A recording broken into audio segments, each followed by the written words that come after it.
John, go ahead. I think you can start. Okay, thank you very much. Well, it's great to see such a crowd out. Catherine, can you confirm that we do indeed have quorum? Yes, we do. Good, thank you. There were lots of people took advantage of the opportunity to send in proxies. Plus, there's 37 of us on screen, so that's great.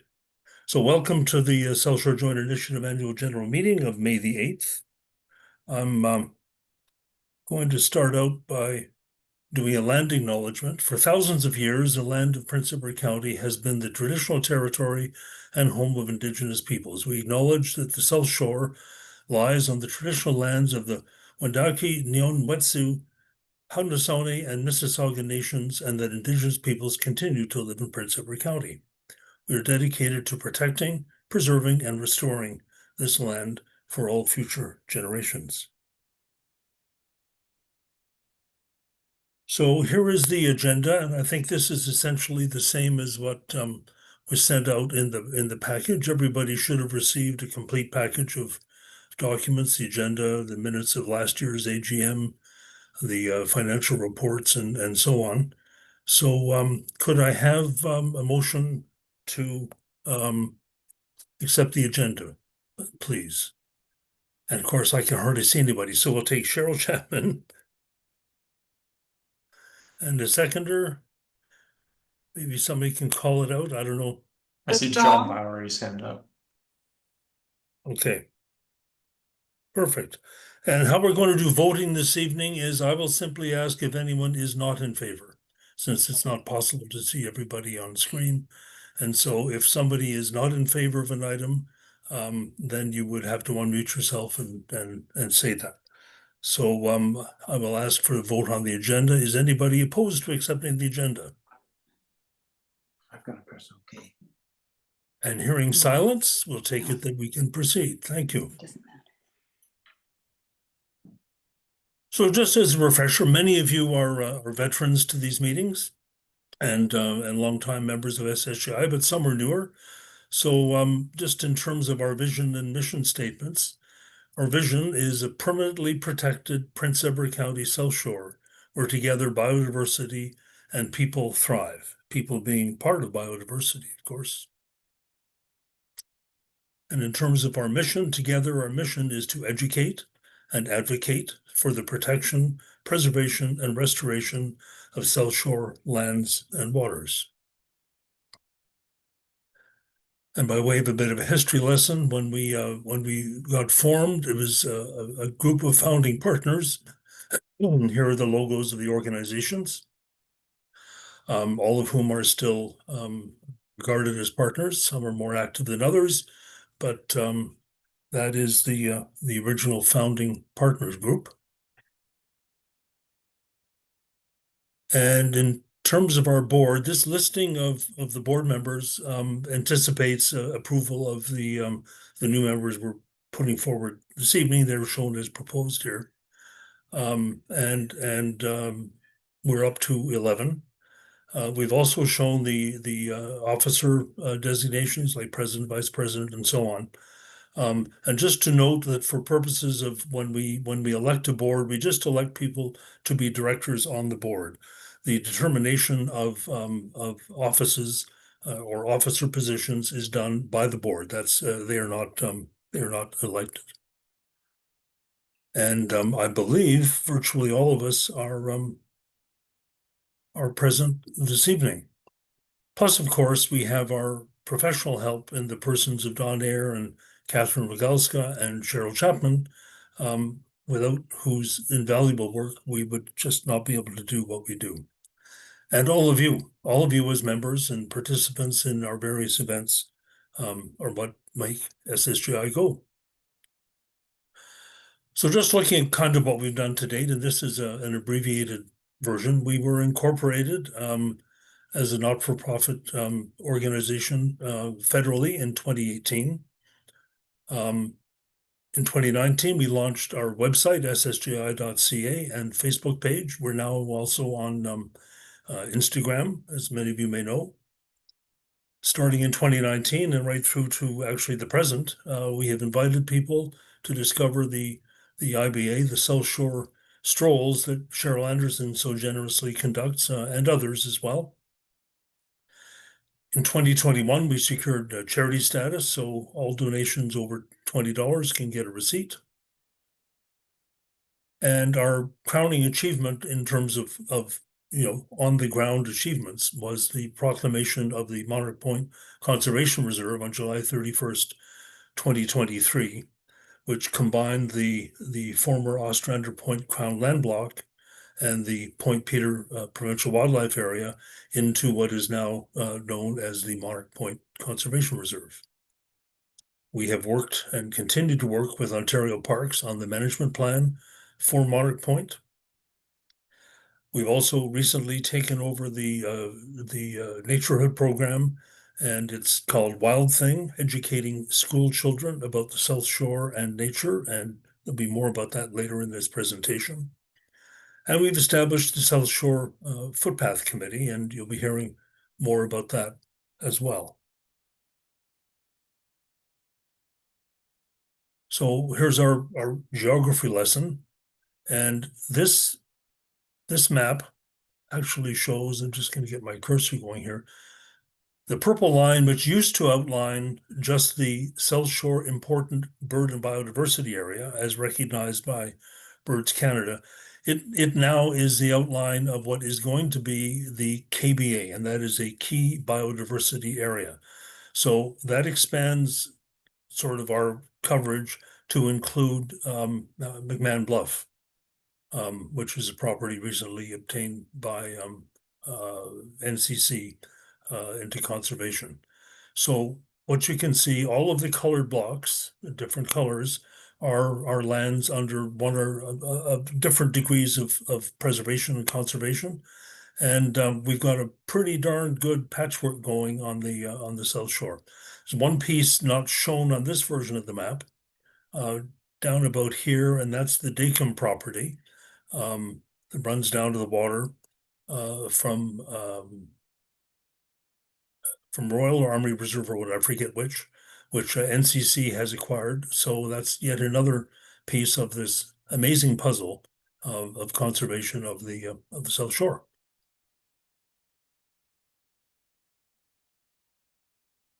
So in terms of what's next, there's lots of things that we're doing. We will continue our advocacy concerning the county's natural core areas and linkages. That's part of the county's official plan, and particularly the South Shore lands and waters. This is very important work given County Council's recent predilection to not really consider these concepts in some decisions. We're also working with Ontario Parks on the management plan and the footpath route for Monarch Point. That's a slow process, as you'll hear a little bit later on. We are designing our own SSGI South Shore map, and it's going to have hopefully multiple layers of information available that you'll be able to work with on a computer, and we'll be able to include a lot more than you saw on that previous map.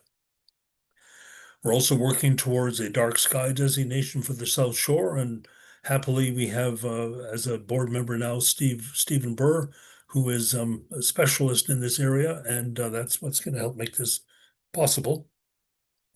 We plan to continue interior restoration of the Hudgeon House, and that's going to be discussed in more detail later on. The Fishery Project is continuing thanks to Amy Bogman's leadership, and plans are for a book launch in 2026. In terms of events, this year coming up, South Shore Fest on June the 7th, that'll be at Mariners Park. Monarch Day on July 26th. Jazz, Wine, and Art Festival, August 16th at, that's at the Shed. Is that right, Cheryl? Yeah. Or at Exultet Winery. And Pints and Polka in September at the Shed in Milford. So that's just a brief rundown of kind of what's next. So that's going to bring us to the financial statement. This is the stuff we have to do as part of an annual general meeting. And Barb Tomlin is the poor person who has to work with all of the books for both the South Shore Joint Initiative itself and the Hudson House Restoration Fund. That's why the numbers are shown in sort of both sides here. So Barb, if you can unmute yourself and just give us a brief rundown perhaps of the financials, and then you can move for their acceptance. Sure. Hello, everyone. So this is the financial statement. You can see I've broken it into 3 different sections. So the top section is a summary of the income that comes in to the bank. And then we have, of course, our expenses in red that go out. And then the bottom section is our overall totals and sort of where our position is at the point in time when it was done, which was at the year end, March 31st of this year.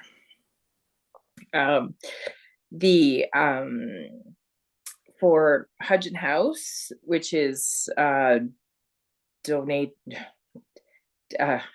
which is represented by HHRF, that account actually didn't have a lot of activity this year due to just a hold up in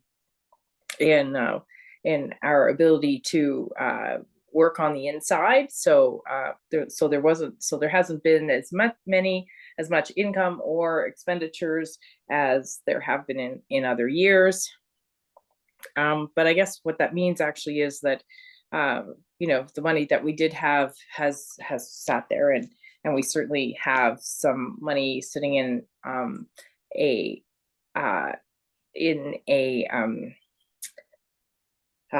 what is the word I am looking for? GIC. In a GIC, right? Making interest. Thanks, John. Okay, so thanks to Cheryl, we get a lot of grants in that help us, pay for all the activities that we run. And so you can see here that this year we took in 32,000 and change in grants for SSGI's activities. We also generated approximately $8,000 in income from memberships and donations. And we did have a little bit of income also from HHRF, which I'm not sure I remember exactly where that came from at this point, but and then there is some fundraising. So our fundraising amounts in the SSGI account was approximately $32,000. And so our total income for SSGI totaled $72,917.18, and for Hudson House, $2,311.91. And then the final column just gives you the grand total of both accounts. So if we go through the expenses, we have expenses for advertising and promotion. So you can see we spent about $42,000 in advertising. We have contract expenses, which generally pay for our, the maintenance of our website and our some of our advertising design and things like that. So that came to $28,656.96. We have to, on occasion, we have to insure some of our activities and the building itself for HHRF. So you can see we spent $600 for SSGI's insurance and $7,326 for HHRF. And then we have, administration expenses and things, and just general, some of the reoccurring expenses that we incur for maintaining some of our sites that allow us to collect donations and things like that. So those expenses came to $32,453.50. And so again, the final line there is our totals. So our total expenditures for SSGI, $76,000, $817.30. And for Hudge and House, it was $7,326.85. And again, in the farthest right column is the grand total that was spent in expenditures for both accounts. And in the final box at the bottom is our general position. It just states that where we opened our opening account in SSGI was $28,331.61, and so on. So for HHRF, $26,860.33, and then HHRF, as I mentioned, also has a GIC investment certificate. So it opened, or at the beginning of the year, it was its amount was through $30,900, and then the very bottom box shows our closing amounts. So for SSGI, we closed on March 31st with $24,431.49. Hudge and House, $20,523.48. And of course, the GIC certificate, which gained a little bit of interest and closed at $32,041.91. So, and then again, on the farthest column on the right are the totals of both accounts. The only thing to note actually here, I think at closing, in general, most of all of our accounts had been paid at that time. We did have some outstanding GST rebates that we are expecting to receive. So, and that amount was approximately $3,600. So, and that split between both accounts. Okay, so that's sort of where we are at this time. You know, we look at we look every time at each meeting, we sort of look at where we're at, and it always seems to float in up and down, but around the same amount. The account seems to manage to stay at. So yeah, and as I said, we have Cheryl to thank for all of the hard work of you know, getting the grants and organizing so much of the activities. If you have any questions, I'm happy to answer them. I have a comment. Yeah. And that is, I would highly recommend that we do two statements, one for SSGI non-Hudge and House, and one for Hudge and House, because Okay. the funds cannot be commingled. It would be my understanding. So to add them together in that right-hand column is somewhat misleading. And then they both could stand on their own 2 feet. Okay. That's Yeah, they are indeed separate accounts. They're separate bank accounts, but from presentation purposes, that could certainly be done. yeah. I think that I've just actually followed the format that was done when I took it over, and I think this format was set up in order to just present it in one screen so that everybody could see you know, what was going on in both accounts. But they are certainly separate accounts, and you know, we can certainly look at changing that format for sure. Ian Barker, I'm mystified by the fact that the rent income and fiscal year expenses are identical. And I just can't rationalize that. Sorry, can you say that one more time? The grants income is 32,553.50, Oh, and yes. the grant expenses are 32,453.50. Oh, okay. That doesn't make sense to me. Well, they actually have to be. I think that it's set up so that when we receive a grant, it has to all be spent. And so so it's set up it's so that is actually just how I set it up so that we could show that we have actually spent everything that we received. I could just add that all of the grants we're talking about, Ian, are for specific projects. They're not general grants for SGI operations. So as we have to account for the whole grant as we report back to the grantor. So Okay, it wasn't explained that way. yeah. So the expenses, I mean, we in the past several years ago, some of you may remember we had operating money grants. And then of course the expenses might not add up to exactly how much the grant was. But in recent years, all the grants have been for our project specific. And at the end, unless a project was in the middle, from the point of view of accounting, it should balance, which is what we see here. Yeah. If there's nothing else, Barb, you want to make a motion? Yes, absolutely. So I now move to accept the financial statement and look for someone to second that. Yeah, do we have a seconder?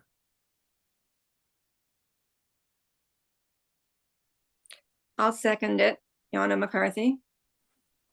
Thank you, Yana. Anybody opposed?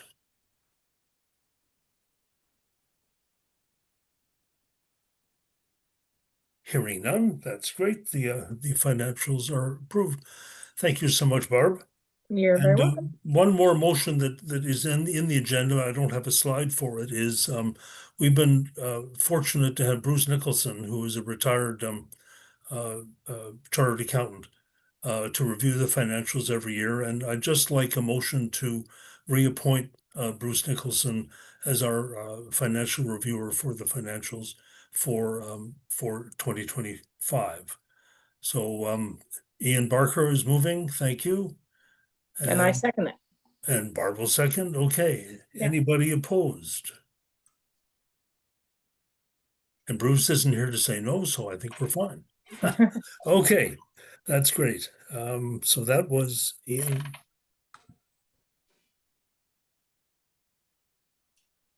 And Barb. Perfect. Okay, thank you so much, Barb. This is a lot of work. I'm very familiar with those spreadsheets, and it's a lot of work. Okay, so this brings us to discussion of our 5 strategic initiatives.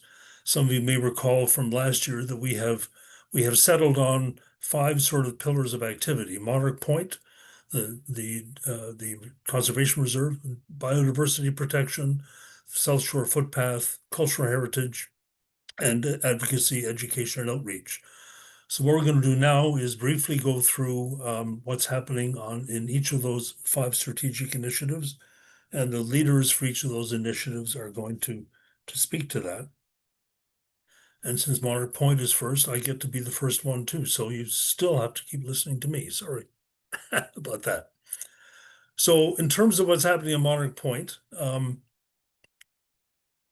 there has been some progress, not so much in the management plan, but in working with Ontario Parks over the last year. So with Ontario Parks and NCC and SSGI's Footpath Committee, we've developed a framework for consultation on the management plan and what to do with the reserve. And we had an all-day in-person meeting at Sandbanks last year, and that went very well. And it's great to say that the parks people who are doing this work are easy to work with and are very accepting of ideas and thoughts that we have. So I think that's going to work out well in the long run.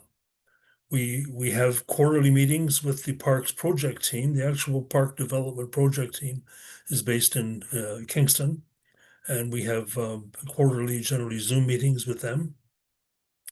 And I can tell you that the first phase of the management plan work has been completed, and that's a statement of the conservation reserve values and pressures facing the conservation reserve.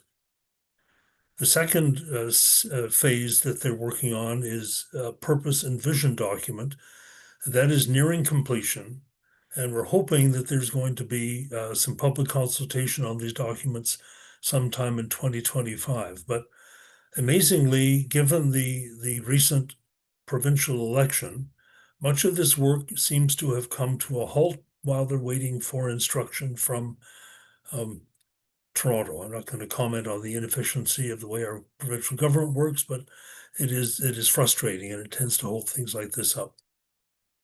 In the meantime, and people ask this question a lot, and you can tell folks who ask you that the rules for use of the reserve have not changed really from when those two pieces of property were under the control of MNRF.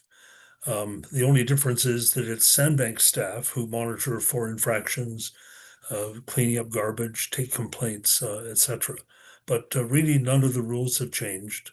And that's going to continue until we have a new management plan implemented, which is, I'm sure we're 2 years, maybe longer away from that happening.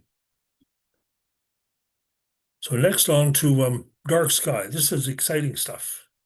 So Steve Burr, I will ask you to take over to discuss this slide. Good evening, everybody. For the past year, we've been working on basically 3 objectives to draw attention to the night sky, excuse me, and the impact of light pollution and the dark sky proposal that we're putting forth.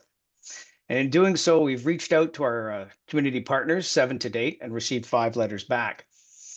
We're doing an ongoing search for a permanent observing site, because that's one of the requirements for a dark sky, a designation. We're having some, or last year we had a dark sky night event at Sandbanks, which was quite popular.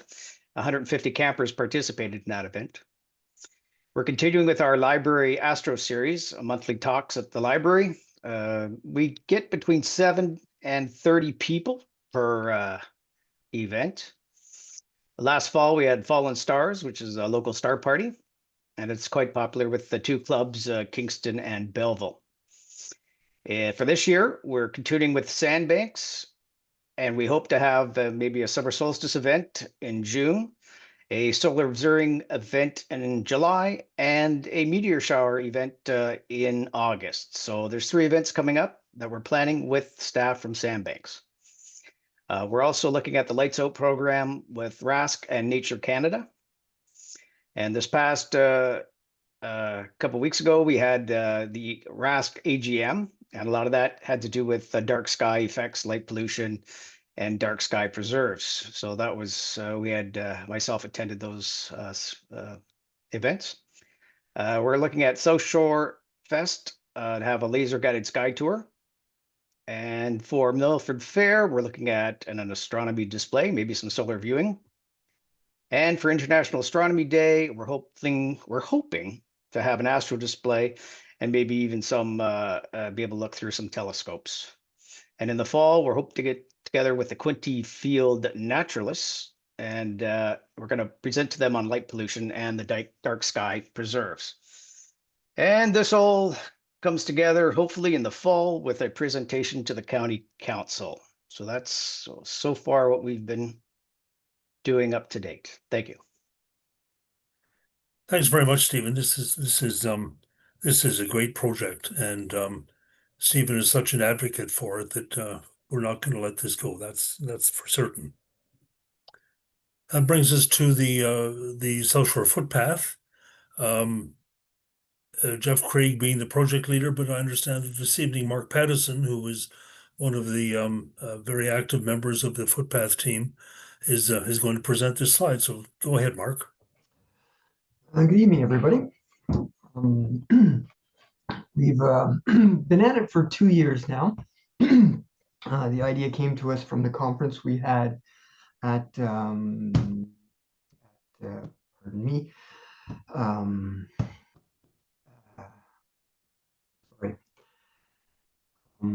we had a conference 2 years ago at the Waring House, pardon me, that's what I was looking for. And that's when it really got launched and was interested. We brought it up, and many people were thinking we should go forward from there. So this is basically starting then, and 2 years later. Last year in June, we had a launch public event. It was very successful. In fact, we're doing it again this year as an SSJI full team. So that was good, and we had lots of participation. We had 8 walks, 3 different sites. 2 times each, so 6 walks. We presented to the PEC Council deputation. I believe that went quite well. I believe the joke is because we didn't ask for any money, but there were some good questions, so there was interest, which is promising. We're building strong relationships with the key players. So earlier in this presentation, we showed you a map with all the colored areas on the South Shore. So basically, all of those colored areas are partners that we're working with currently. We don't have any private residents yet, but we have had discussions with some folks. Just a little more about some of the players, particularly the Sandbanks and Monarch Point. We have permission to walk their lands and are actively looking for paths. To the point, we've given them a draft proposal just to get some feedback to make sure that we're looking for the right thing. So that's very exciting, and that's taken a lot of effort. We walked on the Ducks Unlimited property, the NCC property. We've had a joint meeting with all of these participants, which was it was almost surprising that none of us had all gotten together before to have the conversation. So again, a lot of progress for the whole South Shore as part of this initiative. We've accomplished what we call our first kilometer, which is a trail agreement with the NCC on the Maple Cross property. That's quite strategic for us because the Ostrander block, we walked and have some ideas of where our paths will go. So this key intersection of Maple Cross was kind of a launching point as to where they would meet. We have recommended, we have a draft proposal for the MPCR management plan. Again, they can't comment on it yet, but we are in talks with them, and we have gone on walks with some of the folks from Sandbank, so that's very encouraging. Kicked off a community engagement strategy. We have a new member with us who is doing an absolutely fantastic job of looking at all the different groups in the county, documenting, speaking to them, and has given us the ability to find different groups like the Rotary Club to do presentations to get the word out. Initially, some of the word was maybe we're not accurate because only certain individuals or certain groups that opposed it were speaking, but now in talking to everybody, I think it's better understood and certainly great results. We've completed our draft stewardship plan, which is a best practices and a maintenance plan. So currently, because we're working with public lands, all of those individuals have their own stewardship plans. So what we're doing is we have best practices. So we will work within their stewardship plans, but we have some ideas of our own going forward so that when we do have private landowners, we can bring them to sources to generate a stewardship plan and then work within that stewardship plan. We are gaining new volunteers at many of the outreach projects, and thanks to the South Shore, the SSJI, we have a lot of good and strong new members. Of course, we're all looking for more. When we actually go to cut paths as opposed to explore paths, we will need some able-bodied people to do that, and tall rubber boots, because if you've ever been on the South Shore, you know that it's mostly wet. And then we have a strategic approach to building sort of the path team. So a couple of months ago, we had a volunteer meeting in which the path building team had some slides that explained what the approach is and what ours approach is. And I think that went over very well, and we're using it as a document moving forward. And then just in summary, what have we done? We've done 52 walks thus far, a minimum of 3 people for safety reasons. That's a total of 82 kilometers and 438 hours thus far into the project. So that's where we're all very exciting, and we're looking forward to the next 30, 50 years until we get it done. Does anyone have any questions? Well, you can put questions in the chat. We'll do the questions period on all this at the end. Thanks, Mark. I hope it all happens sooner than 30 years because some of us would like to see this. But yeah, understanding, of course, that it's never too quick, and the big challenge is going to be permissions on private properties. But this is great progress to date. So thank you and the whole team so much. That brings us to the cultural heritage strategic pillar, and Cheryl Anderson kind of tries to look after the Hudson House Restoration Committee. So Cheryl, could you give us a rundown on what's happening with the restoration? Well, yes. As you can see from the photograph here, the house looks a lot different than it did when we got started about 5 years ago. So essentially the outside, the restoration is complete. The logs are stabilized. The windows have been built by the Mennonites up near Waterloo and installed, and shutters have been built and installed on the lower windows, and the trim has been painted. We have a new chimney, and now we have plans in place for stabilizing the interior of the building. So that includes a new floor joists and a new floor and some poles to support the upper story. We also have plans in place for completing the outdoor facilities, and so that will make an accessible ramp to some accessible washrooms at the back. And we are now in the process of negotiating a new 15-year lease with Nature Conservancy Canada. And we are using the farmstead area. The outdoor area is in use for our outdoor education with the Wild Thing program.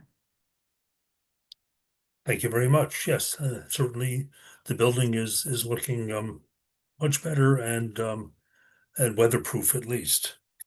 So thank you, Cheryl. That'll bring us now to the other piece of our cultural heritage pillar, and that is the commercial fishery project. And Amy Bodman is with us to tell us about that. Go ahead, Amy. Okay, hi.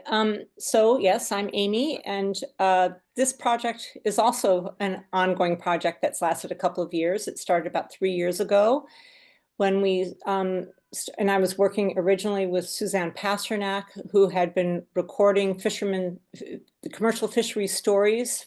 She started in the late 80s and early 90s, and then picked it up again in 2019. And so we've been moving forward. What we plan to do is to create a book that will be an oral history, an illustrated oral history of the South Shore commercial fishery, kind of based in the last 50 years. And at the same time, we're also creating an archive. So far, we have 25 interviews completed with commercial fishers and other family members and other people kind of involved with the commercial fishery.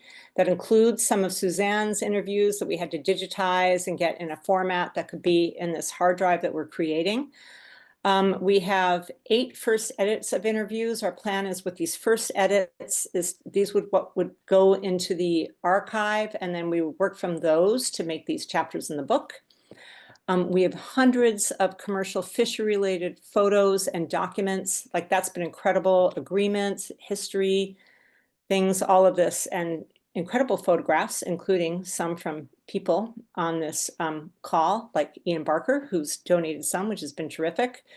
This year we presented with the Architectural Conservancy of Ontario PEC branch for a flashback February event on documenting the county's marine history, and we talked about the project. So basically what we have is a wonderful archive that not only documents the commercial fishery, but also the remarkable spirits of the people involved in it. And that's been really just so moving for me to work on and to gather all this together. And we've also, I want to give thanks to our summer student, Emily Scott, who worked with us last summer working on this. This is the third year we've managed to have a summer student get funding. That's one of our fundraising projects to work with us. And Emily's going to be able to work with us a bit more this summer. And I also want to thank our volunteer, Jane McDonald, who meets with me weekly. And Jane really, we lost Suzanne in September of 2023. So Jane started working with me after that. And so that's just been terrific. I also just want to mention that, so I'm so grateful for Jane, that on Saturday, Cheryl and I, well, Cheryl's giving a tour for Petbo, and I'm going to be there with her talking about the history, a bit of the commercial, the history of the commercial fishery along the South Shore along Point Traverse as we walk to the lighthouse. So I'm really pleased with that. And I'll be showing pictures of different areas, you know, from different periods of the commercial fishery history as we stop and pause and look at everything else as we make our way to the lighthouse. And then I'm also really pleased to say that both Dick Bird, who's on this call, and Lori Farrington, who's she's a member of probably a 5-generation fishing family on a couple of sides, the Farringtons, the Dolmages, and probably others. And they're going to be telling their experiences with the stories about their experiences with the commercial fishery at the South Shore Fest. So I'm really pleased about that.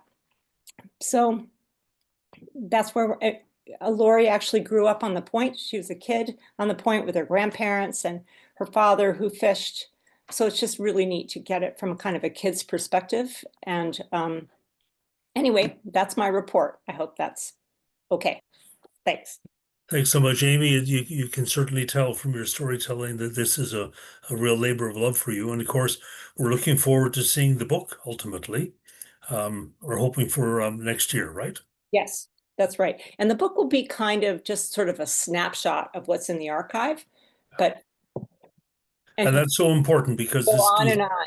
Yeah. This does need to be documented and kept because the people are fading away, and if we don't get these stories down, then it'll be lost. So yeah, and actually, may I jump in again, John? Sure. The other thing, a big thing happened with the remaining buildings being taken down this year, which was a really tough time for the commercial fishery and is a record of this 200-year-old history with the Point. And so I just think it's so important that this project is happening. Yeah, absolutely. Again, thank you so much. Pardon me. Is there potential for this being an online publication? In other words, at least an online resource? Because we have the potential then, I think, to, influence a much broader audience. Ian, I haven't even thought about that, like maybe, I have no idea, but that's something that we could certainly look at. And I think that everything that goes into, we're planning as the archive for it to go into the PEC archives. And so we'd have to talk to Krista to see how they work with things being online. They want everything to be digital records now, probably for that very reason. So that's something that could be really great to look into. It's a big learning curve for me, who knows nothing about archiving, although we're meeting people that do. So I think that would be great. So we could work forward to that. The book is one thing the archive can keep on growing and be added to, which is so moving to me. Okay, moving right along. This brings us to our advocacy, education, and outreach pillar.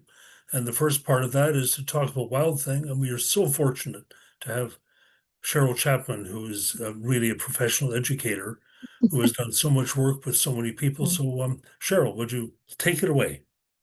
Well, thank you, John. Thank you for those kind words. The Wild Thing education program offers a wide spectrum of platforms and resources to schools, organizations, and the public at large. And we have had a very busy year this past year. Our school programs are connected to the curriculum. They're delivered in the National Wildlife Area, at the Hudge and Rose property, in schoolyards, and in classrooms. We delivered 37 programs since last spring. And this is through generous municipal grant that provides much of the funding. Last spring, our programs included pollinators, monarch butterflies, classification of living things, and snails was the other one we did. Our fall programs focus on owls, biodiversity, and the classification of living things. In late fall, Nature Canada's Naturehood program approached SSJI offering funding. It's always nice to be offered money to develop a winter program for schools in the National Wildlife Area, which is not really set up for winter programs. But we did manage to put together an animal tracks program. So we use the track program to address topics of biodiversity, adaptations, interconnectedness of living things, and habitats. And we did both an in-class program and a field trip to the National Wildlife Area, and that was quite successful. With the approach of spring, we also look at liquids and solids using bird feeders, winter bird feeders, and seasonal changes for grade 1 students. We can do that in any outdoor space as well. And now we're back to our spring programming again, just as we speak.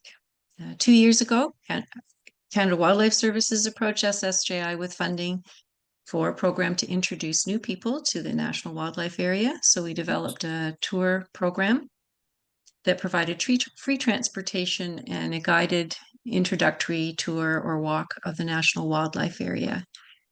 So our second year was this past year. We did 14 tours between October and March. Well, they got bumped into April for weather, but between October and March. And we're slated for funding for a third year of this successful program. Our public outreach takes many forms. Our work with youth groups has included 2 trips to the National Wildlife Area, with one with the library group and one with the Rock, which is a youth center in Picton. The Rock came out to do some sketching in the wildlife area, and Canada Wildlife Service summer staff were able to join us on that walk, which was really lovely. We also Wildthing organized a earth repair project at the Hudge and Rose property in the fall, again with the youth from the Rock Center, and they were very enthusiastic about cutting down buckthorn under the guidance of Nature Conservancy Canada. They also collected seeds to be redistributed on the property, so it was a really, really nice event for those youth. And at present, we're working with the Rock and Master Gardeners on a gardening project that will take us through the summer and into the fall. Wildthing works with library teen programs and Girl Guides, and we worked with the Wild Hearts Forest School to build nest boxes. We made 45 of them. And this was only possible through the very generous support and expertise of Dick Bird and the financial support of Quinte Conservation Authority. But it was a fabulous program. And you see in the picture there, the forest school students with their birdhouses. We reach out to younger children and families through summer camp programs and a regular spot in the Storytime program at the Picton Library. This allows us to introduce young families to the value of engagement with nature, and we can encourage them to get out and explore local green spaces with their children. Wildthing provides family-friendly activities and resources and displays for a variety of public events. Last year, this included Footpath launch in June, the Monarch Day in the summer, the County Family Day event in Wellington, and the Newcomers Club. Cheryl Anderson visited them with information on the South Shore, and then Mark Pattison hosted a tour for them in the National Wildlife Area. And all of this work with the youth groups and the local community is supported with funds from municipal grants and generous donations to SSJI Mark for Education. It also offers an opportunity for us to work with community agencies in a partnership to provide quality programs and events and strengthen that position in the community. And as I said, we had a very, very busy year. And the little quote at the bottom of the screen there I had the best time of my life learning this. It was just a couple of weeks ago with a grade 2 student. And this comment to me captures the aim of Wild Thing. We hope the over 1,300 people that we encountered experience the best time ever while learning about nature. We strive to provide an opportunity where, in that moment of joy and connection, that childlike wonderment, we can plant a seed of understanding that this needs to be protected, to be respected, to be cherished. And we hope that that seed will grow and develop into a passion that fuels our future advocates and activists for our wild spaces and their protection. Wild Thing relies on the support of many. Cheryl Anderson, obviously, for visioning the program and for finding the funds, and her tireless support in every aspect. She even came out and helped with a school group on a field trip. John Sanders was their driver, and his unfailing professionalism and flexibility was immense. Mark Patterson for all things NWA. Catherine for promoting Wild Thing and many unseen tasks that she does that go unnoticed. Dawn for a great and timely press release on our winter program. Nancy and Bill for managing the Family Day event when my granddaughter was on her way.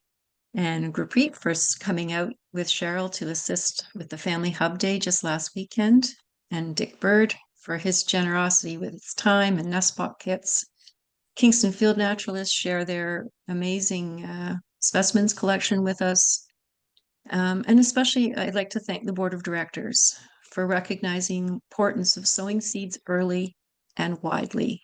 Our youth are our future policymakers, and our local community, our source of volunteers and continued support. Wild Thing seeks to capture their attention and foster a deeper, more meaningful connection to nature. And I hope we're accomplishing that goal. Thank you. Thank you so much, Cheryl. This is incredible work. I'm so glad that we're able to do it. And to me, the key is we're actually reaching a whole different generation. We're reaching the kids. Absolutely. And a tremendous and increasing number of them. And that's really, really promising, because most of us on this call tonight are certainly not kids. Let's just put it that way. So this is such important work, and thank you so much for doing it. It is my pleasure. So the next piece of this pillar is the outreach piece, and I'll ask Cheryl Anderson to talk about our outreach. I'm just going to go through all the things that we've done in the past year, and that's just to sort of let everybody know that we keep on working. And so we started off in April of 2024 with a monarch monitoring workshop. John Lowry was helpful with that. We did that one together.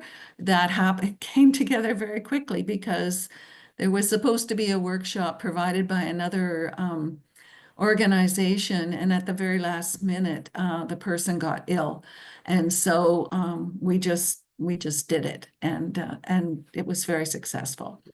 And then we had a display in May at the Environmental Advisory Committee Environmental Expo. In June, we had our AGM. We did a Kingston Field Naturalist walk at Point Peter. And we had the footpath day, which was our big day to have everybody come and do walks on the South Shore. In July and August, we were at the Eddy Market every Saturday. And specifically in July, we had Monarch Day at the Hudgeon Log House. We had people come out, and we searched through the Ostrander Point Crownland part of Monarch Point for monarchs, for caterpillars, and for eggs. There were about 40 people out for that. And then in August, we had jazz, wine, and art at the Milford Shed. And that was a very successful event, again, put together at the very last minute because we were afraid of rain. We started out thinking we were going to do it outdoors at Exalted Winery, and at the last minute, we just pulled it into the shed and it worked out wonderfully. In September, we did our South Shore cleanup. It was the 3rd year for the South Shore cleanup. We were at Milford Fall Fair. We were at the APEC yard sale, helping out there. I did a community care for seniors presentation. And also we were at the Westlake Community Association. Westlake Community had a day-long symposium, so we had a display there. In October, we did a walk with Probus at Point Peter, specifically just to tell them about the Lost Sailors Cemetery and also the Orenda Ring. The two are two kind of cultural heritage things at Point Peter. We did a walk at Maple Cross in November, and Jen Gagné came along and led that walk. Jen Gagné from Nature Conservancy Canada, and showed us where the footpath, the first kilometer of the footpath will be, which was pretty special. We were at Busy Hands in December, and in January, I did a presentation to the Quinte Field Naturalists. In February, we did the Flashback February presentation. Amy and Jane did the presentation about the fishery project there. We were at Family Day at the arena, the Wellington Arena. Again, we had about 40 kids making stamps of animal tracks. That was a Wild Thing project that Cheryl Chapman put together. And she also had brought with her a lot of skins, bear skins and fox skins and rabbit skins. So everybody had a chance to see the skins and also find out what kind of tracks those animals made. And I did a presentation for the newcomers. So we continue to talk to people, talk to as many people as will listen, and tell them about the South Shore, and just sort of get our message out there. So if you have an organization that needs somebody to talk to them, just let us know, or another organization that might want to have a children's outdoor program, by all means, contact us. Thanks. And thank you. That's an exhausting list of stuff. And everybody, I mean, Cheryl is the director of virtually all of this. She conscripts volunteers as necessary, but this is, as she noted, a huge part of what we believe is so important as an organization, that is awareness of the South Shore, awareness of SSJI, and that can only help us increase in our goals. So again, thank you very much. Hey, John, may I jump in for a minute? Because I think Sure. I got something. Just in reading her list, it also reminded me of South Shore Joint Initiative's involvement with the whole Avro Arrow thing that he was part of this year. And so I just wanted to mention that too. Good point. We'll have to add that for next year. Okay. So the last piece of our advocacy, education, outreach pillar is the advocacy piece, and I'll talk about that. So SSJI reviews and provides recommendations to County Council on important planning projects, and there have been a lot. So recently, things that you will have heard from in the news, the Cold Creek subdivision. We worked with PECFAN to provide recommendations and comments, and the Wesley Acres Campfire Circle project on Westlake. Again, very strong commentary, unsuccessful.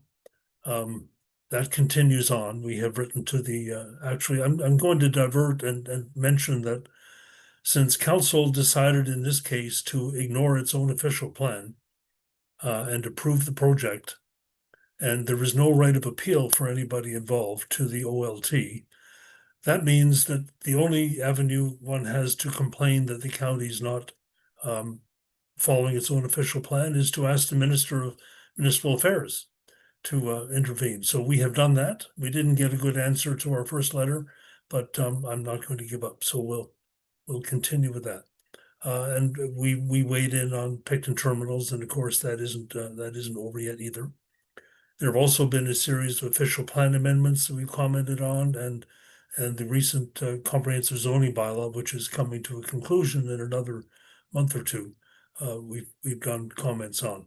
At the provincial level, we've reviewed and commented on provincial initiatives like Bill 23, Bill 85, and we're going to put comments in respect of the latest attempt to destroy all environmental protections, and that's the new Bill 5, which was introduced by the provincial government on the eve of Good Friday and just before the federal election, all hoping that we would not notice, but we have. Also, in terms of advocacy, we participate by invitation at the Ontario Land Trust Association annual meetings. Jeff Craig presented in 2024. And of course, we continue our participation in development of the key biodiversity area, which hopefully is going to get sort of officially proclaimed, who knows, maybe this year, if the organizations responsible get their act together. So that's kind of the advocacy piece. So that's it for the 5 pillars. You can see that we're a busy bunch, and you can also see that we're including the nominations that we're going to vote on shortly. We're up to the maximum of 11 directors, which is provided for in our bylaws. So this evening we propose to increase the number of members on the board of directors from 11 to 15, so that we can attract more brilliant people to help in this effort. And we've found a few in the last year that's remarkable. You're going to be hearing from Luke Ridgway shortly. So could I have and this was included in the agenda package, could I have a mover and seconder then to move that we increase the maximum number of board of directors to 15? Got John. Mr. Barker, thank you very much, and Cheryl Chapman. That's great. Is anybody opposed?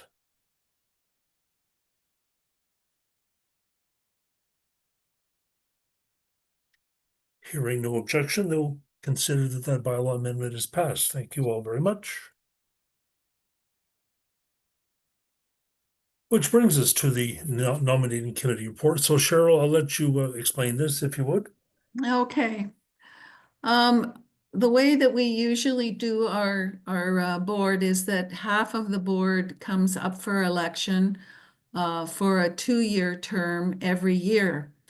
But this year we have more than half of the board coming up for election for a 2-year term, just because we're very lucky that 4 new members have agreed to join the board. So coming up for election this year are John Hirsch, Jeff Craig, sorry, I have to peer at this, Jeff Craig, Barb Tomlin, Steve Burr, Darren Goldstein, Luke Ridgway, and Matthew Christie. So I'm presenting this slate of officers and asking if anyone else would like to join the board. I don't think I have to say it 3 times. No, I don't think so. So I am going to move that this be the slate of officers for the Board of South Shore Joint Initiative for the 2025-2026 fiscal year. And we need a seconder for that. Yeah. John Foster, there you are. Is there anybody opposed to this slate?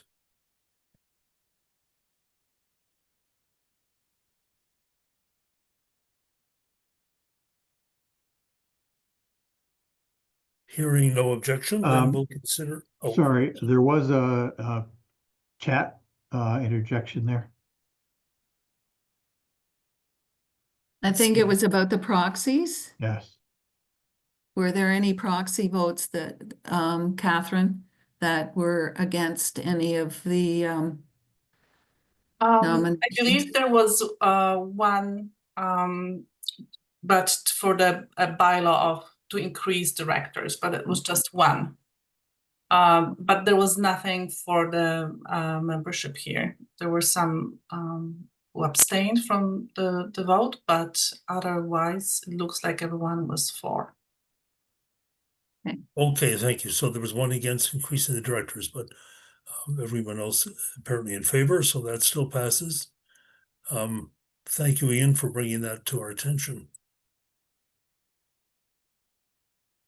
Okay. So that brings us on to some more fun stuff. If I can get this thing to behave itself. Cheryl, so you want to do some thank yous? I sure do want to do some thank yous. I'm going to start off by thanking John Lowry. John joined the board actually 2 years ago as the leader for protecting biodiversity. And he went through all the documents that he could find that have been over the years developed about the South Shore, organized them into fact sheets about geography, soil science, climate, hydrology, protected areas of the South Shore. And he then went on and he created a biodiversity of the Prince Edward County South Shore project on iNaturalist. So he did an awful lot of work very quickly. And since he loves wildflowers and loves taking pictures of them, John's led the Spring Wildflower Walk for the last 3 years, designed and provided all the photos for the wildflower brochure. He's also been instrumental in beginning the Monarch Roost project, which we started last year, not too successfully, but we'll try again. And he started the South Shore cleanup and dug in. He carried all the big bags of collected waste in his truck from one side of the South Shore to the other for 3 years in a row. And so, although he's done all this great work, John has moved on to, I think, taking more pictures of birds and flowers, but he will continue to lead the Wildflower Walk, and he is going to be involved with the Monarch Project. So I just want to say a big thank you to John. I'm sorry that he decided to leave the board, but we're not letting him off the hook for all the things that he loves to do. Thank you so much to John. And thank you, Cheryl, for that tremendous rundown on John's great work. And of course, he's still around and still helping out, and so much appreciated. And the second one is our 2025 Conservation Champion. I am so happy to announce that in 2025, our Conservation Champion is Dick Bird. Since the very beginning of SSJI, Dick has been a supporter, a fundraiser, a friend. He has made hundreds of bluebird nesting boxes and donated them to SSJI to sell for fundraising, maybe even thousands. And anyway, and he's donated 2 handmade cedar canvas canoes to raise funds for the Hudgeon House restoration. And we've raised almost $8,000 from Dick's canoes.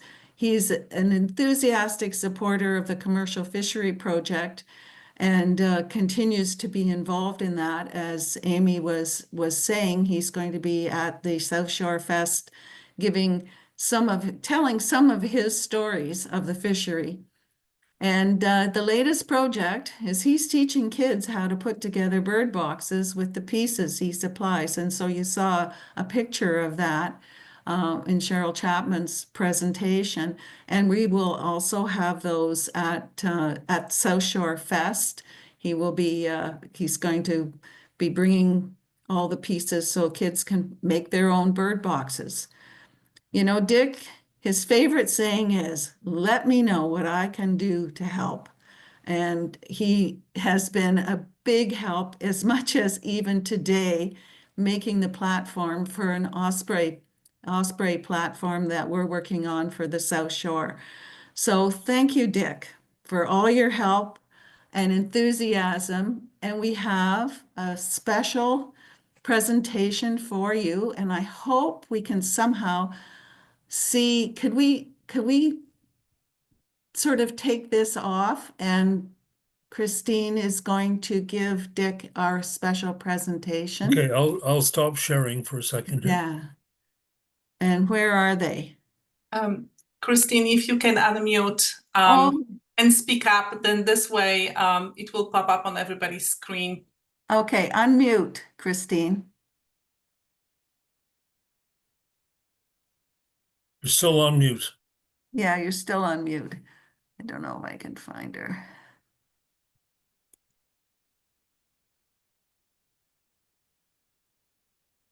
On the bottom, you should have a mic with audio. And just, Hey. there you There go. There we Thank go. you, Catherine. Okay, so can you show Christine what we've got for Dick? Yes, we have a big box here that he's going to open. Maybe I'll turn the light on. Here, I have some scissors. Okay.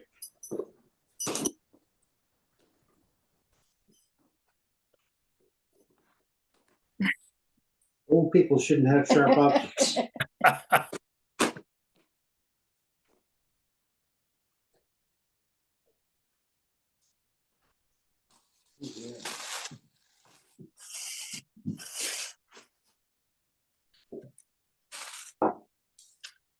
Oh, boy. Thank you. Thank you. Oh, my. Perfect. Oh, that's Perfect. beautiful. Can you hold it up? Can you see it? Yeah, this is a painting that was done by Andrew King of the Point Traverse Lighthouse. And so it's on the front of a sweatshirt, and on the back of the sweatshirt is the SSJI logo with the new tagline. What a beautiful job. Wow, now you need to say thank you. Thank you. Thank you. And one little appeal, when we go around to different schools and Girl Guide groups and make our nesting boxes, I always surreptitiously mark an X on one of the pieces of wood. So at the end of the event, we have a raffle or a draw. And what we've been giving away, and if any of you have any of these, any booklets like this or like this, we make sure that at least one person in the class goes home with something to remember the environment. So thanks again. So you're asking them to donate? Yes, those? if you could. If you know anyone that has any spare copies of material like that, believe me, it's well received when we deal with the kids. So thanks again. You're welcome. That's great. And be careful, Cheryl. I have another canoe. Oh, All right. Thank you so much, Dick. Okay. Can you mute us now? Maybe I. There we yeah, go. you're muted now. Yeah. Okay, I'm going to try sharing the presentation again.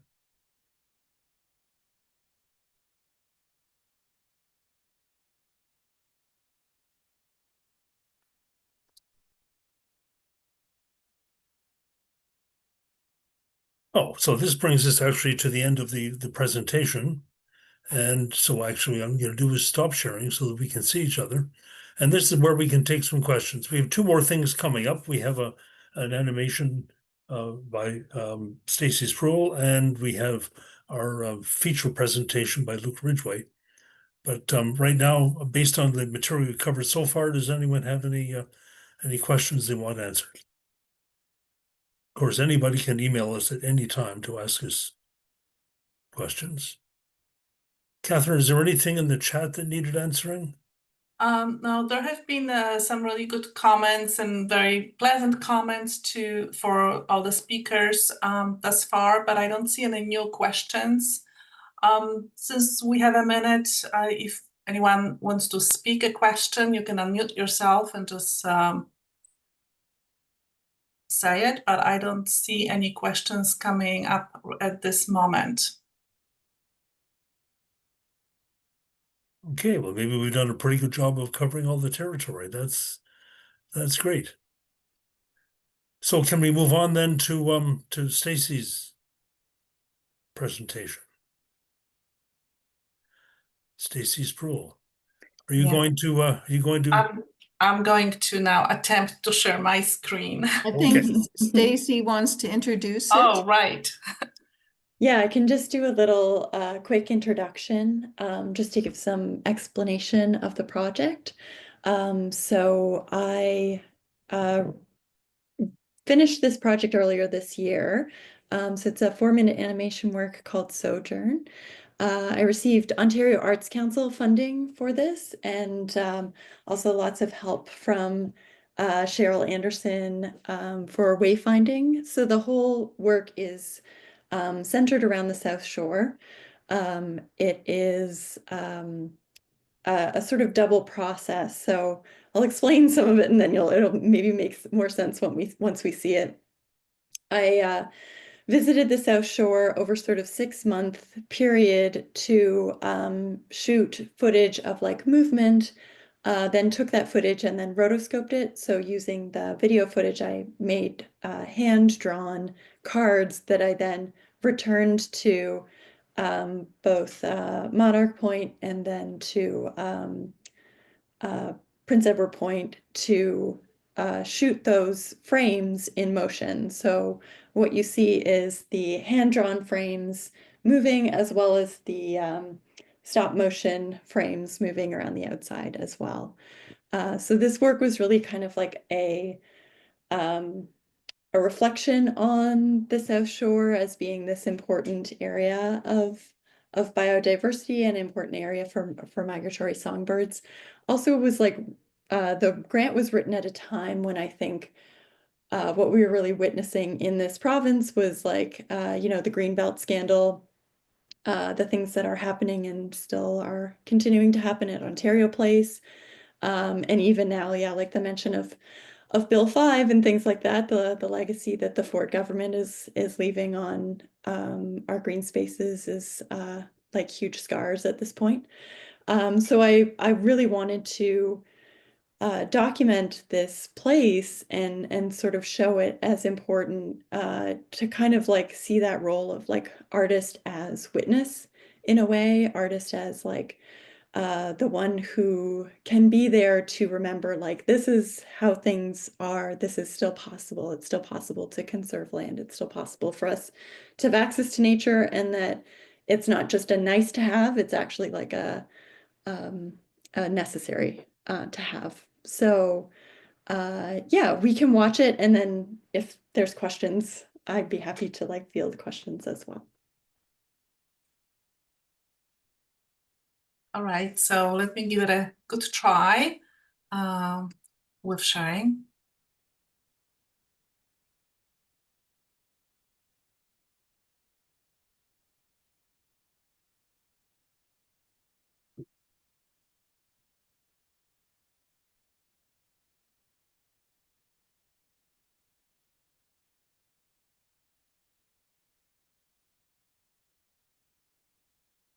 Just a moment.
That was really lovely.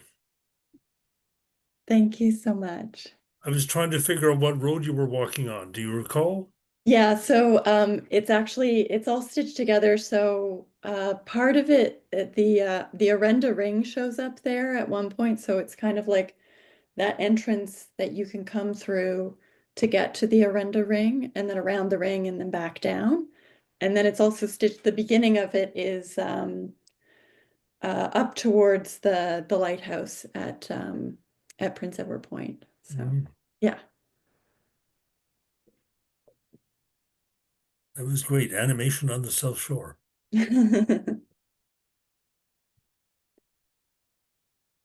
Okay. There's some really lovely comments coming through, so thank you for that, Stacy. Thank you. Yeah, everybody can look at the chat and see. Yeah, there's some. Stacy, does that have a home somewhere where we can share it? So it's currently sort of doing a little bit of a film festival run, so it's not a live link, but if I can share it here, if anyone just wants to share it around, it's accessible if you have the link, so I'd be happy to share it here. I'll dig it up and I'll put it in the chat for everyone. Awesome, thank you. Yeah. That's great, thanks. So now I'm going to introduce our speaker for our presentation this evening, Luke Ridgway, who you just recently elected to the board. Congratulations, Luke. Thank you. Came to us some months ago, and Luke is currently conservation manager at the Ontario Conservation Accelerator, or OCA, which is a relatively new organization. He has professional experience in public, private, and nonprofit sectors, With an educational background in GIS, remote sensing, and restoration ecology, Luke has held positions related to environmental regulation and policy, private consulting, and Indigenous communities, and most recently served as the Nature Conservancy of Canada's Large Landscape Program Coordinator before joining OCA. He also served on the board of directors of the Wild Bird Trust of BC and owns a canoe rental business in Peterborough, where he remains active in the sustainable outdoor tourism space.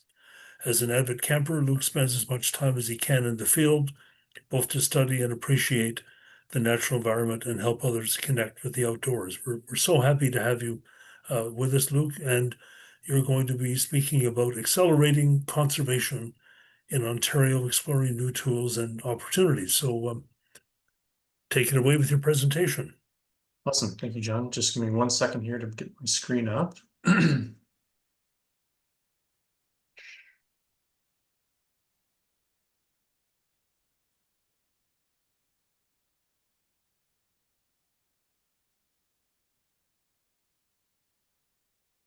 Just make sure that you're all looking at the full screen, not the presenter view. Just want to make sure.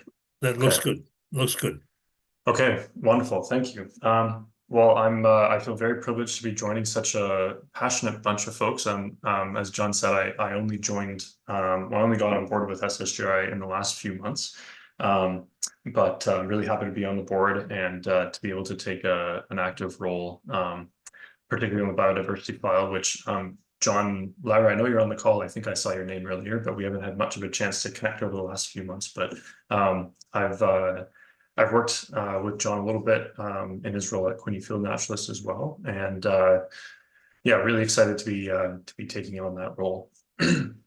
So in my presentation today, I'm going to be going over our organization, which is a fairly new charitable organization called the Ontario Conservation Accelerator.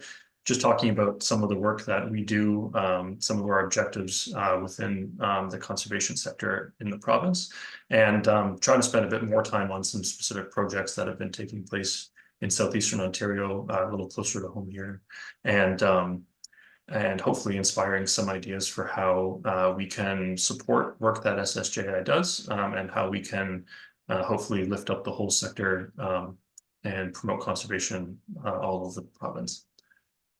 I'm Luke Ridgway, and I'm also very excited to meet a lot of you in person at some of the events coming up. I appreciate that we can do these things online, but I'm much more of an in-person kind of guy, and anyway, looking forward to it. So in my role as conservation manager with OCA, I play a lot of different roles, but day to day it involves talking a lot with conservation groups around the province and helping build capacity and providing support to advance good conservation projects. But in my personal time, in addition to being a board member on SSJI, I'm a passionate conservationist and outdoors person. I'm a big fan of getting out on the water, and this photo of me is cropped, but I keep a sailboat down at the Wapoos Marina, and I get out as much as I can there. And I'm also an avid camper and backcountry enthusiast. So I was lucky enough to spend a lot of my upbringing in and around Algonquin Park, and I've always had a love of camping and exploring the backcountry, which I like to do around here now as well. And as John mentioned, I've got an educational background in GIS and remote sensing from the University of Western Ontario. And I was out on the West Coast for a couple of years to do a master's degree in restoration ecology, where I also got my first experience working on the board of directors for a nonprofit out there as well, managing a conservation area in North Vancouver. My research there focused on restoration techniques on former agricultural land, which is how I got connected with the Nature Conservancy of Canada. I was studying some of their properties in Southwest Ontario, looking at how former tobacco fields had been reforested and exploring how those techniques had panned out over the span of 10 or 15 years. And in my professional life, I previously worked as a fisheries biologist with Federal Fisheries and Oceans Canada. I've done impact assessment work as a private consultant, and as John mentioned, I most recently was the Large Landscapes Program Coordinator for the Nature Conservancy of Canada in Ontario. I split my time between Peterborough and Picton, so I'm back and forth from the county quite a lot. I'm in Picton right now, and sticking around to do some great birding this weekend. So I'm hoping that the weather warms up a little bit here too. So The reason why our team at the OCA came together was for a few reasons, but we think that we're seeing what's really a perfect storm for conservation to happen in Ontario, but across Canada as well. There's an increasing societal demand for nature that may not be better exemplified anywhere than Prince Edward County, especially as I'm sure most or all of you know, coming out of COVID and seeing just the enthusiasm for getting out on the land, getting to places like sandbanks, exploring new areas.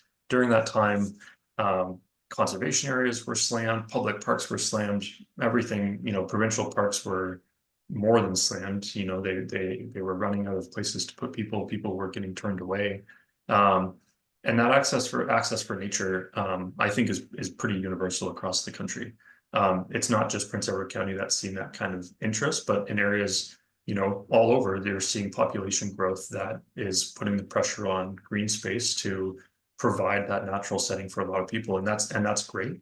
But it does, come with challenges when you think about, how do you manage more people on the land in a way that that access to nature doesn't come at the expense of nature. Simultaneous to that, there's an ongoing transfer of wealth, both in money and land between generations that we've never quite seen before.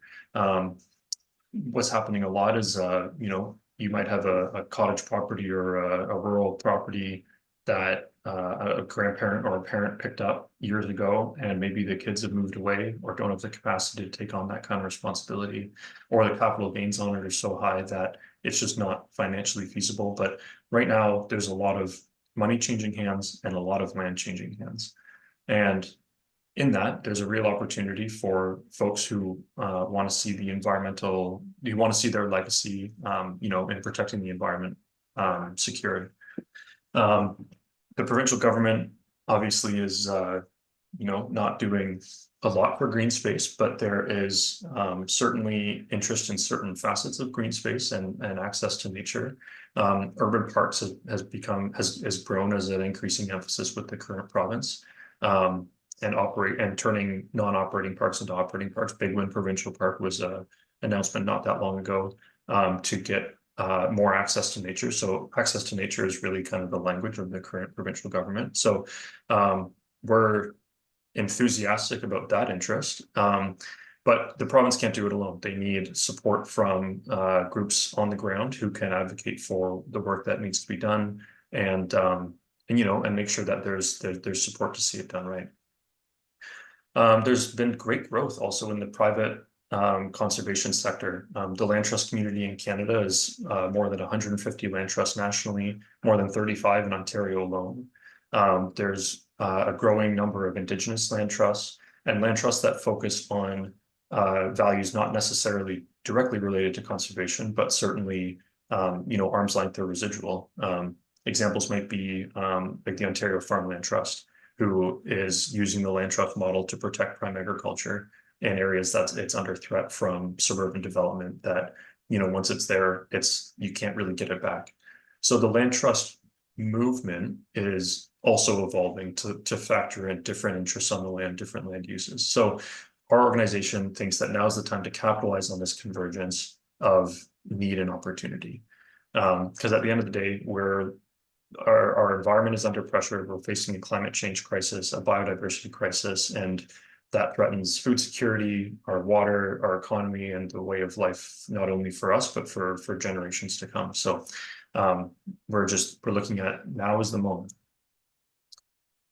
So our team is a small team. There's only 5 of us on the team, plus 3 board members, and we try to bring some unique skills to the table to sort of provide some boots on the ground support to organizations across the province that are working on conservation projects, ranging from small property acquisitions to large scale community land use planning. And our team brings a range of tools to the table, including senior government relations, conservation land use planning and mapping, which is my area of expertise. We can help with things like negotiating deals for access agreements, for land securement. We can help establish fundraising campaigns, and anything we can do to help Our objective is really to be a almost like consultants without the price tag. We're a charitable organization. We have philanthropic support. We don't work with government grants, so our operations are fully funded by private individuals who are enthusiastic about supporting conservation. And as such, we can kind of operate as a practitioners foundation where we can both bring expertise to the table, bring money to the table where it makes a difference to move projects over the line. We encourage our partners too to share the barriers that are blocking good conservation. And I think we're seeing a lot of organizations who are looking to advance conservation causes are facing a lot of the same barriers, whether that's in engagement or bureaucracy. But we want to start those conversations because we really want to do what we can to dismantle those kind of barriers and advance good projects in any way we can. And in doing so, we want to use all the tools in the toolbox. And as I'm going to get into some more details here, we want to create new ones as needed as well. So you might say, Luke, why do we need another conservation organization? And there's a lot of them out there, but as we've seen in our work, that there's good grounds for it. In addition to all of the opportunities and complexities that we're talking about here, which frankly, more groups with their eyes on the conservation prize, I think, frankly, is a good thing. There's obviously a need to ramp up conservation. You have the federal government talking about things like a 30 by 30, protecting 30% of lands and waters by 2030. Targets like that, which feel further and further out of reach as time goes on without tangible results at scale. And so we're at a time when we really need to start looking for creative and innovative solutions and bringing groups to the table who either might not have been represented before or just trying to find ways to work together so that groups operating on a small scale can collaborate and find opportunities to build bridges and deliver on results. So across the land trust sector, well, across the conservation sector broadly, we do see a lot of recurring issues where the challenges that are faced by one group are the same, similar, or if not the same, to challenges faced by another. So a challenge that the conservation community faces is that being largely a grassroots sector, a lot of the organizations are bound by geographic boundaries. They might be bound by the types of projects that they work on. And as a result, there's a lot of silos, both of the work that goes on in terms of the resources going towards projects, but also just in terms of expertise and sharing. There's a lot of talent and expertise among the conservation sector, ranging from academia to conservation authorities to the public service or within the land trust community. And we don't necessarily want groups to have to reinvent the wheel every time they encounter a problem. So really what we're trying to do is, in a way, play matchmaker and leverage expertise across groups so that when you have groups that are trying to grow, being ambitious with their projects, they know who to talk to and how to connect with other groups to share resources. Another challenge that the sector has faced in the past is that there's been a lot of groups that haven't necessarily been represented at the conservation table. Conservation in many ways has sort of operated in a silo. And I think we're getting to the point in time where things like conservation, you can't really consider them without thinking about the range of other land uses that take place, whether that's industry, maybe it's outdoor recreation. Indigenous nations are having a bigger and bigger role in resource management decision making. So conservation shouldn't be operated in a silo. I think what our group's trying to do is bring all the groups to the table so that when we're working towards solutions, they're not only robust and holistic and factor in all these views, but by being holistic, they're actually getting support from groups that typically wouldn't have been advocating for conservation in the past. I'll bring up a couple examples later on, but we're engaging industry groups in some cases where there seems to be opportunities to find win-wins, conservation that doesn't impact their operations in a way that makes it so they're opposed to conservation. Our idea of having a small team is that we're designed to be nimble, collaborative, and work outside of small geographies or operational boundaries. Ultimately, our overall goal is to help accelerate conservation in Ontario. We have 4 broad goals where we want to collaborate and strategically mentor and work with other groups to accelerate their conservation impacts to deliver great wins faster. We are real champions of access to nature, so we want to work towards a goal for having a park in every community in Ontario, so that every generation has the opportunity not only to learn from nature, but to grow a sense of responsibility for and accountability to the natural environment that I think a lot of people are missing today. There's a lot of interesting, innovative tools that are on the table that maybe weren't thought about as much recently or in years past. So we want to make sure that innovative tools are getting space to be trialed and to be rolled out at scale. And ultimately, we want to work with every group that we can to build fundraising campaigns to get millions of dollars into conservation projects across the province and protect hundreds of thousands of acres in the years to come. So we have 4 main focus areas to accomplish these goals. The first one is around convening public and private partnerships to increase access to nature, but really connecting private landholders and private land stakeholders to public entities like Ontario Parks to increase access to nature. So surprisingly, but maybe not surprisingly, there's a lot of bureaucracy when it comes to, let's say somebody who owns a couple hundred acres adjacent to a provincial park and they want to donate it to the park.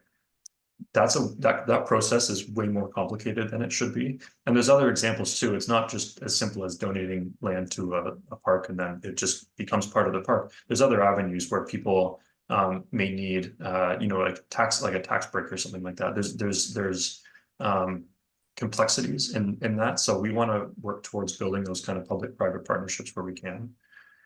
Most of Ontario doesn't actually have a group like a land trust, a local land trust working in it to lead direct land conservation. So our group will step in and fill that role in areas where there isn't an active land trust working. We're also doing what we can to make sure that we're connected to every land trust in the province so that when projects come up, we can have really quick, clear lines of communication to say, okay, is this a priority for you? If not, who can take it over? Does it align with another organization that could support it? And like I said, playing matchmaker. And that ties into the third point here, identifying and evaluating most timely opportunities. We being tapped into a lot of different conservation organizations, national, provincial, we kind of have a good, I guess, finger on the pulse for what different organizations' priorities are. So if an opportunity comes up, and I'm going to give an example of this in a bit here, where we can bring more than one organization together to collaborate on a good project, then that's where we want to focus our effort to. And then lastly, we want to make sure that we're supporting key partners in conservation that may not have been represented previously. So things like the forest industry, Indigenous communities, other conservation organizations and government, and helping realize good, ambitious conservation goals. So all that said, I'm going to get into a few projects, which are obviously my favorite part, but these ones are all sort of located in central eastern Ontario. And my goal here, so just keep this in mind, is that it's inspiring some thoughts on how we can help in Prince Edward County too. So the first project that I want to show is just north of Prince Edward County in Hastings County along the Crow River. And this is a project, an example of the good old-fashioned work focused on land securement. So in this case, it's a property that we negotiated and purchased. And it's a good example where we're identifying key properties that contribute an outsized ecological value and connectivity on the landscape, and whose protection ensures that ecological resilience is improved for generations to come. Some properties, this is a great example of a pretty mixed property, because some properties have specific objectives, and that might be species at risk or specific habitats that we want to protect. Other properties might really add value as access to nature. I really like this property for a couple of reasons. One, in addition to just being beautiful, it has the whole Crow River actually has some incredible silver maple wetlands that get flooded every spring. So I just did this paddling trip a couple of weeks ago, and the paddling going through these wetlands is stunning, because the silver maple wetlands are an ecosystem that's been lost in a lot of areas where you have a lot of development, where you have a lot of shoreline development. So to see it intact, spanning kilometers and kilometers, is just incredible. And then also it's a popular canoe route. So we want to make sure that areas like this, you know, they have marked portages, they have paths that make it safe to go around beautiful waterfalls like the one on the left here. So where we can, we want to make sure that we're building that infrastructure and making sure that when people access nature, they're doing so in a way that's not having an impact on the natural values there.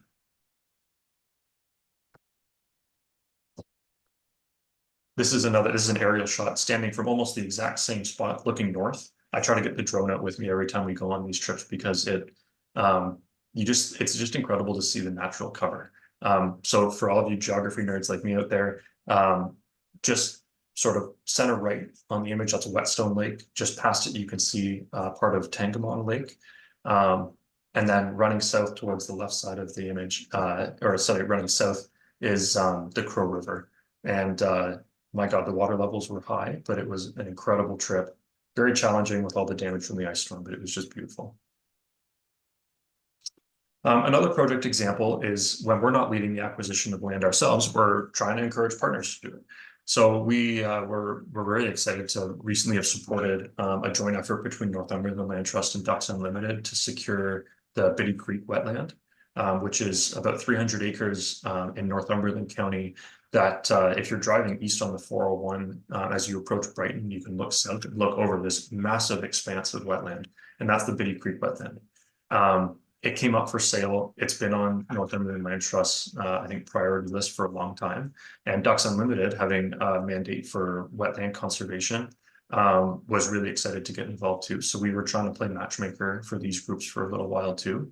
And for Northumberland Land Trust, they're a volunteer organization like SSJI is. It's challenging. Like it feels like a risk to have to jump into fundraising for projects like this. So our organization provided a bit of a safety net and said that, you know, we helped them build a fundraising strategy and said, go fundraise. And if you need the support, we're here to support. But they were able to absolutely, I think, blow expectations out of the water, and they fundraised and it closed.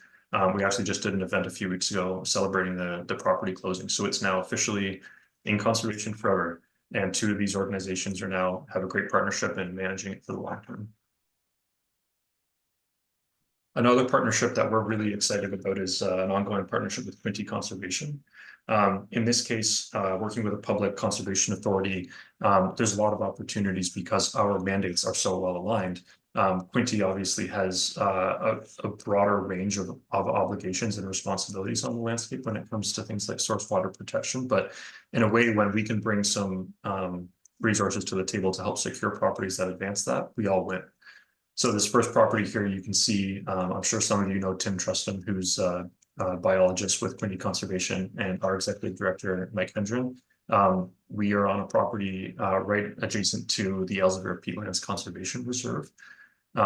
This property was particularly significant because it's a known elk overwintering habitat for the reintroduced population of elk. So it was a real hotspot for us, and it directly abuts the Elsevier Peatlands Conservation Reserve where Deer Rock Lake is. So this was a great opportunity for us to come in to bring some resources to the table to acquire the property. And Quinte's in a position, since they're already managing land adjacent, to look after this one with us as well. This is a top-down view of that same property from Google Earth. I don't know if you can see my cursor on here, but that open water area in the middle is a particularly interesting feature called a lag, which you don't find in very many places, but this is actually one of the few spots in Southern Ontario where you get true peat bog ecosystems. It's some of the largest south of the French River in Ontario. And as a result, the plant biodiversity is surprisingly low. Bogs are highly acidic and don't have a ton of species diversity within the plant life in the bog. But the species that are there are incredibly interesting, and features like this are only really seen in bog ecosystems. So having something like that secured on the landscape it's fantastic. This is another property that is just south and west of the other one that was acquired largely for source water protection. This is in the headwaters of the Moira River. Again, one that we collaborated on with Quinte Conservation to make sure that areas like this, where there's a ton of water storage, wetlands that improve water quality, that these values are protected. Another avenue that we're trying to take, as I've been saying, is is looking for opportunities to collaborate with industry stakeholders. One partnership that we've been developing recently is a partnership with Bancroft Minden Forest Company, who's a corporation that holds what's called a sustainable forest license for the public or crown land, but spanning from pretty much Minden to Bancroft and then up around the southern part of Algonquin Park. They have the license to harvest the public land in that area. So obviously their main mandate is around forestry, but part of that mandate is also land use planning. And in order, Bancroft Minden Forest Company is FSC certified. That's the Forest Stewardship Council. And as part of their FSC certification, within their forest management planning, they're obligated to identify and support conservation on a certain percentage of their land area that they're responsible for harvesting. And so we're working with them to find those opportunities where there's the best impact for conservation while minimizing impact on forestry operations. And looking at opportunities where other community groups are interested in being at the table to collaborate in something like a community forest model, where there's a range of interests, recreation, conservation, and so on, forestry, that need to be reflected in the forest management planning and building those bridges there as well. So hopefully we'll have some cool results to talk about there. This is a growing relationship that we're really excited about. And the last one I'll showcase, and this is kind of my area that I work in. For those of you who know the geography, this is just a snapshot of a bit of Northumberland County, but we do this with a lot of groups. It's called ecological hotspot mapping. So this is a bit of an analysis on the cumulative ecological value of any given point within a geographic area. So to do these sort of analyses, we compile as much data as we can on things like wetland features, land cover, forest types, designations like provincially significant wetlands or areas of natural and scientific interest.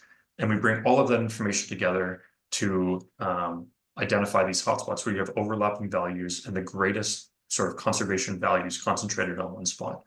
And these kind of results go towards groups that are looking to do more securement or to talk to landowners about land management practices that support conservation, so that they're coming at it with a scientific approach, scientific basis for why a certain property is valuable and how they might manage it moving forward.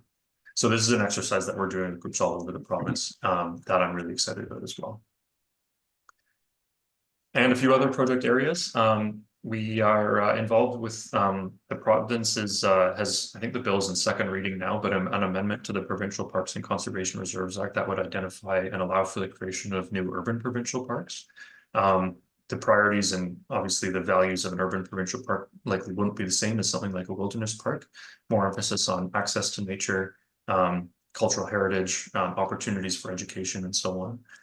So our group is going to be part of a working group of a bunch of different stakeholders to identify those criteria.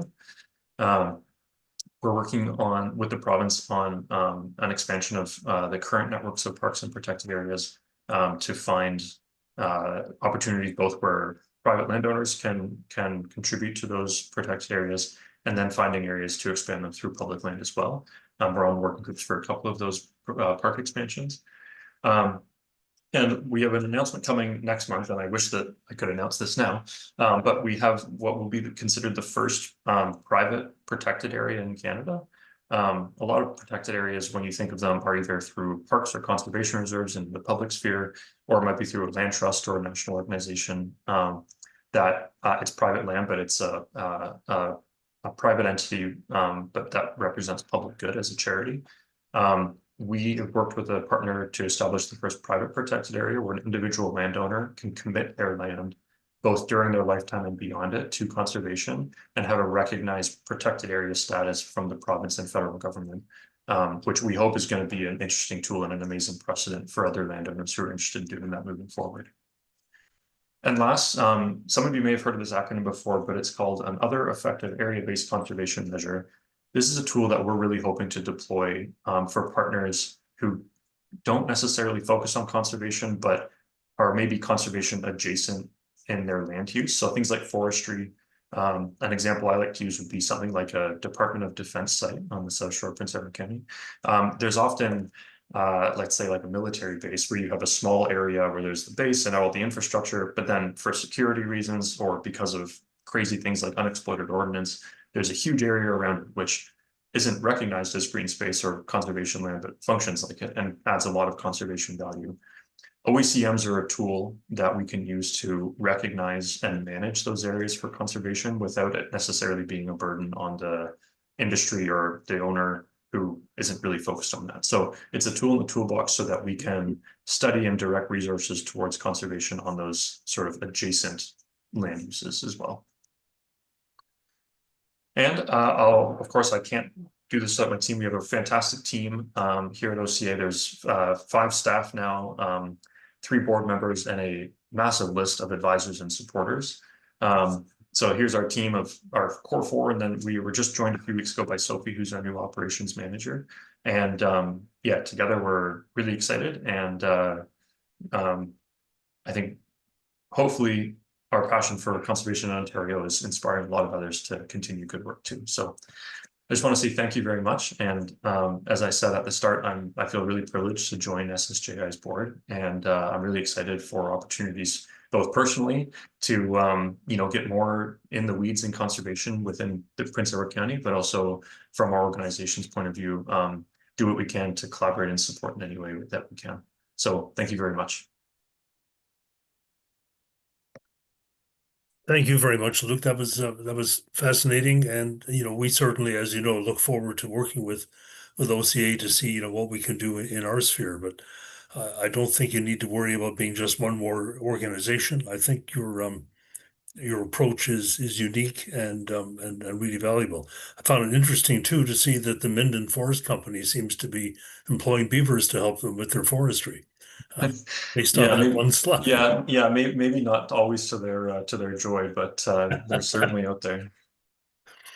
Did you want to entertain any questions? I don't know if anyone has Yeah, absolutely. Now, and if anyone has a question that they wanted to share over email or anything like that, I think my contact information should be in the board meetings, but if not, I'll put it in the chat here too, so that everyone has it as well if you wanted to reach out separately as well. If anyone has any questions, please just type them in into the group chat. Or can I just say that I am so impressed by all that, because you've obviously worked for a short period of time, but done an awful lot, and it's great. And thank you so much for telling us about it. It's it just sort of makes me think about all kinds of things, and of course, all we need is another project. But anyway. Yeah. There's always more. That's the scary thing. There's always more. Maybe one day we'll be so successful we can all retire peacefully, but we'll see. There's still lots more land in the South Shore KBA that needs protecting. So yeah, exactly. Yeah, thank you, Cheryl. That's very kind. And now we have a provincial government that wants to create things called special economic areas, where the province can decide what happens in those areas with no reference to municipal bylaws. So yeah, well, I mean, that especially, that highlights the importance of getting groups on the ground, grassroots organizations, to collaborate and really identify what the shared priorities are. Because I mean, for all the province's faults, they do listen to people when there's a lot of noise. I mean, the backlash that came from the Greenbelt and everything else, like if conservation groups, and not even just conservation groups, if groups that are interested in land management that protects the natural environment, whether that's an ATV organization or a fishing club or a hunting club or a conservation organization, if those groups are united in what they like to see on the land, which they often are, as I've seen, that's a lot more powerful than a bunch of groups kind of coming at it from 10 different directions. So it's important to collaborate and chat. Well, and and our coalition, and that's what SHI is, has been pretty noisy and pretty successful so far. So look forward to continuing. SSJI can brag about having the first regulated conservation reserve in probably 20 years. So it's a monumentous accomplishment. Good. Okay, thank you. There's a question from John Lowry. Would an area like the Bell Creek watershed be an example of potential project? Yeah, John, I love this thing. Yes, I would love to see Bell Creek. I think it's the perfect example of a potential urban park. It's close to Belleville. It has natural land cover. There's already huge community interest in it. And John, obviously, thanks to you, there's vast knowledge of its ecological values. So yes, I think that's the perfect example. What we're missing right now, I think, is the infrastructure to actually close the gap. Like right now, the land is there, the interest is there, but right now, especially under the Provincial Parks Act, there isn't a mechanism for near urban areas to be identified as parks. There's a few exceptions. Our group was involved in the creation of the Uxbridge Urban Provincial Park, which was a bit of a pilot. It was created, and then from that, it was kind of the inspiration for creating an urban cluster park. So it's kind of a chicken and egg situation, but the province is, I think, working towards an objective where we can identify urban parks, and I think that would be a great one for all the reasons that I just said. I'll certainly be advocating for it. There is another question from Joanne. How do you feel about wetlands? Should we be doing more to open them up rather than letting them fill in completely with cattails? Because the White Pine has so many cattail marshes, but there are. No, that's a good question. I think, well, I mean, I think we get pretty stuck in the idea of thinking about ecosystems as a static thing, but wetlands especially are very dynamic ecosystems. So obviously it's going to be circumstantial. I think there's wetlands that we probably shouldn't be touching, but I think there's lots of examples too where some kind of active management can be a really good thing. Especially along like coastal wetland, Great Lakes coastal wetlands, there's tons of species at risk, aquatic species at risk that depend on the open water or marginal habitat. So in cases where there's, well-informed and well-executed active management, if that means opening up channels to improve, spring fish spawning, then so be it. I think it can be done well. I think it can also be done poorly. So I think it obviously takes some good planning, but yeah, I'm certainly not against active management. And I think that applies to a lot of different ecosystems too. There's a strong case to be made for forest management that emulates natural disturbance regimes. Like you can't necessarily, it depends on the values you're looking for, but you can't necessarily just look at an ecosystem and assume that in 100 years it's going to be in a state that's the same as it is now, or in a state that is desirable for the values that you're trying to protect. So the same is true for wetlands, and I think there's the right tool for the job, and sometimes that's active management.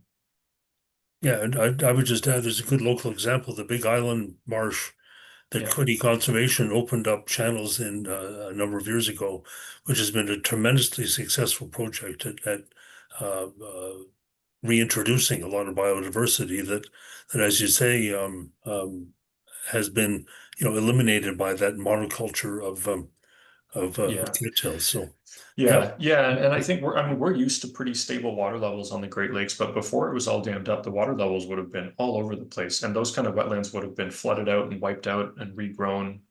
You can look at aerial imagery from the 50s of most of southern Ontario and look at the coastal areas, and it's incredible to see the water level variation across it and the changes in wetlands. So, John, I'm just going to read your question here.